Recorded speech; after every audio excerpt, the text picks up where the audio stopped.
মুসা আলাইহিস সালাম একদিন চলে গেল ফিরাউনের দরবারে। ফিরাউনের দরবারে গেলেন, ফিরাউনের দরবারে গিয়ে ফিরাউনের কাছে গিয়ে দাওয়াত দিচ্ছেন। সর্বপ্রথম ইমানের দাওয়াত তো দিচ্ছেনই, আর যারা তার ওখানে আটকে ছিল বনু ইসরাইলরা, নির্যাতিত মজলুম বনু ইসরাইলরা বন্দী ছিল সেখানে, তাদেরকে ছেড়ে দিতে বললেন আর ইমানের দাওয়াত দিলেন, একত্ববাদের দাওয়াত দিলেন।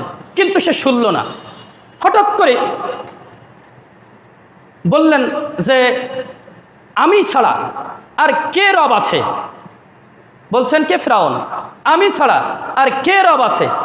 তখন মুসা আলাইহিস সালাম বললেন যে রব তুমি নও, রব আমাদের একজন, তিনি হলেন আল্লাহ, যিনি নবমণ্ডল এবং ভূমণ্ডলের ভিতরে যা কিছু আছে সব কিছুরই সৃষ্টিকর্তা। সুবহানাল্লাহ, তিনি হচ্ছেন আমাদের রব, আমাদের আল্লাহ। তখন ফিরাউন তার ওই উজিরকে বললেন, তার ওই মন্ত্রীকে বললেন, মানে ঠাট্টা করে, হ্যাঁ ঠাট্টা করে বলছেন যে হে মন্ত্রী, তুমি একটা ইট দিয়ে বড় প্রাসাদ তৈরি করো, অনেক উঁচু একটা টাওয়ার নির্মাণ করো, ওইখান দিয়ে উঠে আমি মুসার আল্লাহকে উকি মেরে দেখতে চাই।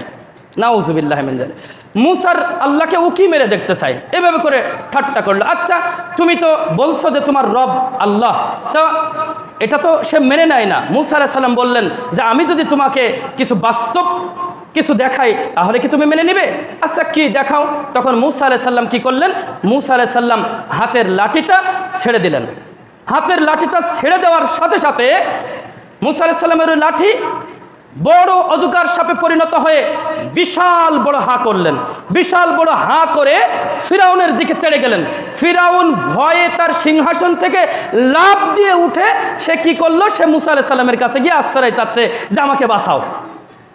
বুঝেন, মূলত এটা ছিল যে ভয় দেখানোর জন্যে, যে আসলে মুসা আলাইহিস সালাম যে নবী এটা মুজিজা স্বরূপ দেখানো হচ্ছে এবং আল্লাহর তরফ থেকে যা আসছে এটা দেখানো হচ্ছে। এরপরে আরও একটা কি বগলে হাত দিলেন।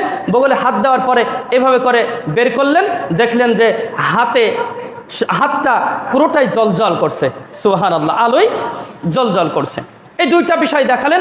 আরও কিছু ঘটনা, সেখানে 9টা ঘটনার কথা আসছে, যে এইগুলো দেখালেন। এরপরে সে তো মেনে নেয় না, ও বলছে, এরপরে বলছে, প্রথমে কিন্তু ওখানে কিন্তু ভয় পেয়ে গেছে, কিন্তু তারপরেও সে বলছে কি, তারপরেও সে বলছে যে এটা হয়তোবা জাদু হতে পারে, এটা জাদু।